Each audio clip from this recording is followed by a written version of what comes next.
Dear members of the English Club, it's about time we decide when to have the English Club farewell party for Yasmin. She's leaving Japan on December 15th, so the club members should meet sometime next week. Can you ask Yasmin which day is convenient for her to come to the party and let me know? When the day is fixed, I'll help you by planning a few nice surprises. Also, is it all right if I invite other students? I know some students from the tennis team who want to take part because they really had a good time playing tennis with her over the past 6 months. Best wishes, Amelia. Call for participants. Sister City Youth Meeting, Learning to Live Together. Our town's 3 sister cities in Germany, Senegal, and Mexico will each send 10 young people between the ages of 15 and 18 to our town next March. There will be an 8-day youth meeting called, Learning to Live Together. It will be our guests' first visit to Japan. We are looking for people to participate. We need a host team of 30 students from our town's high schools, 30 homestay families for the visiting young people, and 20 staff members to manage the event. Program schedule. March 20th, Orientation, Welcome Party. March 21st, Sightseeing in small 4-country mixed groups. March 22nd, 2 presentations on traditional dance, 1 Senegalese students, 2 Japanese students. March 23rd, 2 presentations on traditional food, 1 Mexican students, 2 Japanese students. March 24th, 2 presentations on traditional clothing, 1 German students, 2 Japanese students. March 25th, Sightseeing in small 4-country mixed groups. March 26th, Free time with host families. March 27th, Farewell Party. Parties and presentations will be held at the community center. The meeting language will be English. Our visitors are non-native speakers of English, but they have basic English language skills. To register, click here before 5 p.m. December 20th, International Affairs Division of the Town Hall. Easy oven recipes. Here's one of the top 10 oven-baked dishes as rated on our website. You will find this dish healthy and satisfying. Meat and potato pie. Ingredients serves about 4. Step 1. Make a 1. Cut the vegetables into small pieces, heat the oil, and cook for 5 minutes. 2. Add the meat and cook until it changes color. 3. Add the flour and stir for 2 minutes. 4. Add the soup stock, Worcestershire sauce, and tomato paste. Cook for about 30 minutes. 5. Season with salt and pepper. Step 2. Make b 1. Meanwhile, cut the potatoes into thin slices. 2. Heat the pan and melt the butter. Add the potatoes and cook for 3 minutes. Step 3. Put A, B, and C together, and bake. 1. Heat the oven to 200 degrees Celsius. 2. Put A into a baking dish, cover it with B, and top with C. 3. Bake for 10 minutes. Serve hot. Review and comments. 2. Cooking at Master January 15, 2018 at 15:14. This is really delicious. Perfect on a snowy day. Seaside Kitchen February 3, 2018 at 10:03. My children love this dish. It's not at all difficult to make, and I have made it so many times for my kids. No mobile phones in French schools. By Tracy Wolf, Paris. The 11th of December 2017, 4:07 p.m. The French government will prohibit students from using mobile phones in schools from September 2018. Students will be allowed to bring their phones to school, but not allowed to use them at any time in school without special permission. This rule will apply to all students in the country's primary and middle schools. Jean-Michel Blanquer, the French education minister, stated, "These days the students don't play at break time anymore. They are just all in front of their smartphones, and from an educational point of view, that's a problem." He also said, phones may be needed in cases of emergency, but their use has to be somehow controlled. However, not all parents are happy with this rule. Several parents said, "One must live with the times. It doesn't make sense to force children to have the same childhood that we had." Moreover, other parents added, who will collect the phones, and where will they be stored? How will they be returned to the owners? If all schools had to provide lockers for children to store their phones, a huge amount of money and space would be needed. 21 comments. Newest. Daniel McCarthy, the 19th of December 2017, 6:11 p.m. Well done, France. School isn't just trying to get students to learn how to calculate things. There are a lot of other things they should learn in school. Young people need to develop social skills such as how to get along with other people. School Festival. Sunday, September 15th. I went with my friend Takuya to his high school festival. I hadn't been to a Japanese school festival before. We first tried the ghost house. It was well made, using projectors and a good sound system to create a frightening atmosphere.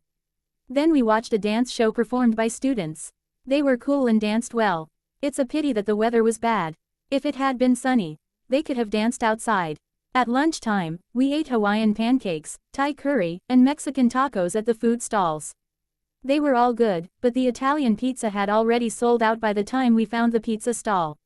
In the afternoon, we participated in a karaoke competition together as both of us love singing.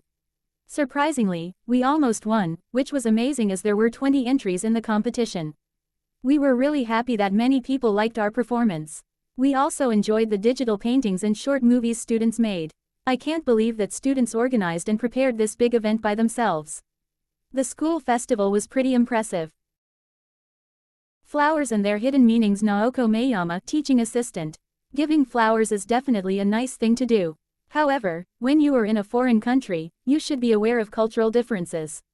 Deborah, who was at our school in Japan for a 3-week language program, was nervous at first because there were no students from Canada, her home country. But she soon made many friends and was having a great time inside and outside the classroom. One day she heard that her Japanese teacher, Mr. Hayashi, was in the hospital after falling down some stairs at the station. She was really surprised and upset, and wanted to see him as soon as possible. Deborah decided to go to the hospital with her classmates and brought a red begonia in a flower pot to make her teacher happy. When they entered the hospital room, he welcomed them with a big smile. However, his expression suddenly changed when Deborah gave the red flower to him. Deborah was a little puzzled, but she didn't ask the reason because she didn't want to trouble him.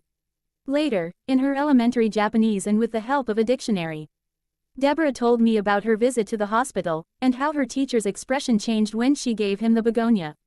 Deborah said, "It's my favorite flower because red is the color of passion. I thought my teacher, who was always passionate about teaching, would surely love it, too." Unfortunately, flowers growing in a pot are something we shouldn't take to a hospital in Japan. This is because a plant in a pot has roots, and so it cannot be moved easily. In Japanese culture, some people associate these facts with remaining in the hospital. Soon after Deborah heard the hidden meaning of the potted begonia, she visited Mr. Hayashi again to apologize. Reading Habits Among Students, by David Moore. July, 2010. Reading for pleasure is reading just for fun rather than for your school assignment or work. There is strong evidence linking reading for enjoyment and educational outcomes. Research has shown that students who read daily for pleasure perform better on tests than those who do not. Researchers have also found that reading for fun, even a little every day, is actually more beneficial than just spending many hours reading for studying and gathering information. Furthermore, frequent reading for fun, regardless of whether reading paper or digital books, is strongly related with improvements in literacy. According to an international study, in 2009, 2/3 of 15-year-old students read for enjoyment on a daily basis. The graph shows the percentage of students who read for enjoyment in 6 countries. Reading habits differed across the countries, and there was a significant gender gap in reading in some countries. Percentage of girls and boys who read for enjoyment in 2009. In many countries, the percentage of students who read for enjoyment daily had decreased since the previous study in 2000. Back in 2000, on average, 77% of girls and 60% of boys read for enjoyment. By 2009, these percentages had dropped to 74% and 54%, respectively. In my opinion, many students today do not know what books they should read. They say that they have no favorite genres or series. That's why the percentage of students who read for pleasure daily has been decreasing. Parents and teachers should help students find interesting books in order to make reading for pleasure a daily routine. Opinion on Reading Habits Among Students, by Y.T. August, 2010. As a school librarian, I have worked in many different countries. I was a little sad to learn that fewer students around the world read for enjoyment daily than before.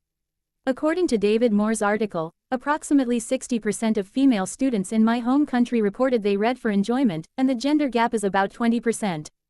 I find this disappointing. More students need to know the benefits of reading.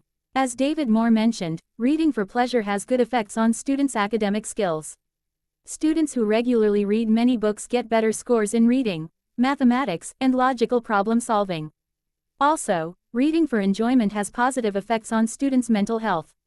Research has shown a strong relationship between reading for fun regularly and lower levels of stress and depression. Regardless of these benefits, students generally do not spend enough time reading. Our daily lives are now filled with screen-based entertainment. Students spend a lot of time playing video games, using social media, and watching television. I think students should reduce their time in front of screens and should read books every day, even for a short time. Forming a reading habit in childhood is said to be associated with later reading proficiency. School libraries are good places for students to find numerous resources. Benjamin Day, a printer from New England, changed American journalism forever when he started a New York City newspaper, The Sun. Benjamin Day was born in Springfield, Massachusetts, on April 10, 1810. He worked for a printer as a teenager, and at the age of 20 he began working in print shops and newspaper offices in New York. In 1831, when he had saved enough money, he started his own printing business, which began to struggle when the city was hit by a cholera epidemic the following year. In an attempt to prevent his business from going under, Day decided to start a newspaper. In 1833, there were 650 weekly and 65 daily American newspapers, with average sales of around 1,200. Although there were cheap newspapers in other parts of the country, in New York a newspaper usually cost as much as 6 cents. Day believed that many working-class people were able to read newspapers, but chose not to buy them because they did not address their interests and were too expensive. On September 3, 1833, Day launched The Sun with a copy costing just 1 cent. The introduction of the penny press, as cheap newspapers became known, was an important milestone in American journalism history. Day's newspaper articles were different from those of other newspapers at the time. Instead of reporting on politics and reviews of books or the theater, The Sun focused on people's everyday lives. It was the first newspaper to report personal events and crimes. It led to a paradigm shift in American journalism, with newspapers becoming an important part of the community and the lives of the readers. Day also came up with another novel idea: newsboys selling the newspaper on street corners. People wouldn't even have to step into a shop to buy a paper. The combination of a newspaper that was cheap as well as being easily available was successful, and soon Day was making a good living publishing The Sun. Within 6 months, The Sun's circulation reached 5,000, and after a year, it had risen to 10,000. By 1835, sales of The Sun had reached 19,000, more than any of the other daily papers at that time. Over the next few years, about a dozen new penny papers were established, beginning a new era of newspaper competition. The success of The Sun encouraged other journalists to publish newspapers at a lower price. By the time of the Civil War, the standard price of a New York City newspaper had fallen to just 2 cents. Despite his success, after about 5 years of operating The Sun, Day lost interest in the daily work of publishing a newspaper. In 1838, he sold The Sun to his brother-in-law, Moses Yale Beach, for $40,000, and the newspaper continued to publish for many years. After selling the paper, Day moved into other business areas, including the publication of magazines, but by the 1860s he was basically retired. He lived quietly until his death on December 21, 1889. Although he had been involved in the American newspaper business for a relatively short time, Day is remembered as a revolutionary figure who showed that newspapers could appeal to a mass audience. Can female pilots solve Asia's pilot crisis? 1. With the rapid growth of airline travel in Asia, the shortage of airline pilots is becoming an issue of serious concern. Statistics show that the number of passengers flying in Asia is currently increasing by about 100 million a year. If this trend continues, 226,000 new pilots will be required in this region over the next 2 decades. To fill all of these jobs, airlines will need to hire more women, who currently account for 3% of all pilots worldwide, and only 1% in Asian countries such as Japan and Singapore. To find so many new pilots, factors that explain such a low number of female pilots must be examined, and possible solutions have to be sought.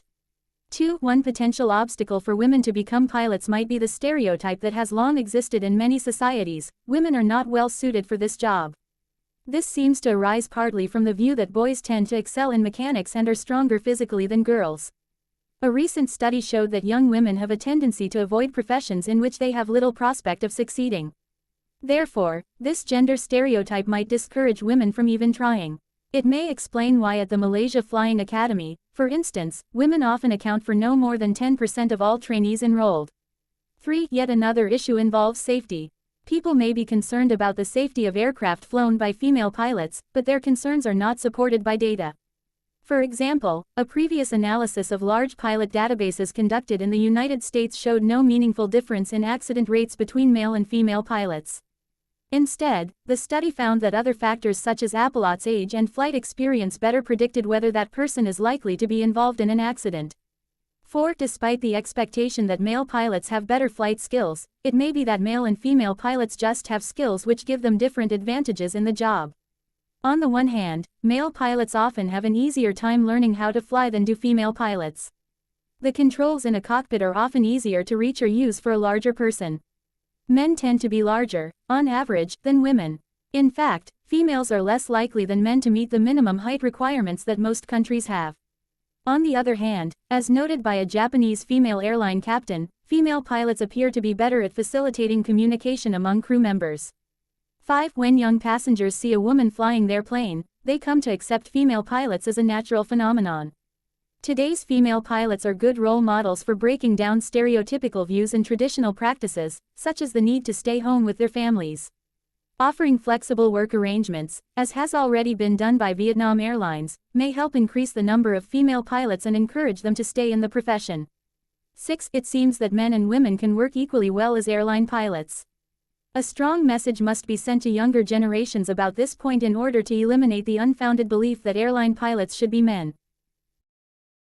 Yellowstone National Park, located in the northern United States, became the world's first national park in 1872. One of the major attractions of this 2-million-acre park is the large variety of animals. Some people say that Yellowstone is the best place in the world to see wolves. As of December 2016, there were at least 108 wolves and 11 packs, social families, in the park. By the 1940s, however, wolves had almost disappeared from Yellowstone National Park. Today, these wolves are back and doing well. Why have they returned? The wolves' numbers had declined by the 1920s through hunting, which was not regulated by the government. Ranchers on large farms raising cattle, horses, and sheep did not like wolves because they killed their animals. When the wolves were on the point of being wiped out by hunting, another problem arose: the elk herds increased in number. Elk, a large species of deer, are the wolves' principal source of food in the winter. The elk populations grew so large that they upset the balance of the local ecosystem by eating many plants. People may like to see elk, but scientists were worried about the damage caused by the overly large population. To solve this problem, the U.S. government announced their intention to release young wolves brought from Canada. It was hoped that the wolves would hunt the elk and help bring down the population. However, because many ranchers were against bringing back wolves, it took about 20 years for the government and the ranchers to agree on a plan. In 1974, a team was appointed to oversee the reintroduction of wolves. The government published official recovery plans in 1982, 1985, and finally in 1987. After a long period of research, an official environmental impact statement was issued and 31 wolves were released into Yellowstone from 1995 to 1996. This project to reduce the number of elk was a great success. By 2006, the estimated wolf population in Yellowstone National Park was more than 100. Furthermore, observers believe that the wolves have been responsible for a decline in the elk population from nearly 20,000 to less than 10,000 during the first 10 years following their introduction. As a result, a lot of plants have started to grow back. The hunting of wolves is even allowed again because of the risk from wolves to ranchers' animals. While hunting wolves because they are perceived as a threat may seem like an obvious solution, it may cause new problems. As a study published in 2014 suggested, hunting wolves might increase the frequency of wolves killing ranchers' animals. If the leader of a wolf pack is killed, the pack may break up. Smaller packs or individual wolves may then attack ranchers' animals. Therefore, there is now a restriction on how many wolves can be hunted. Such measures are important for long-term management of wolf populations.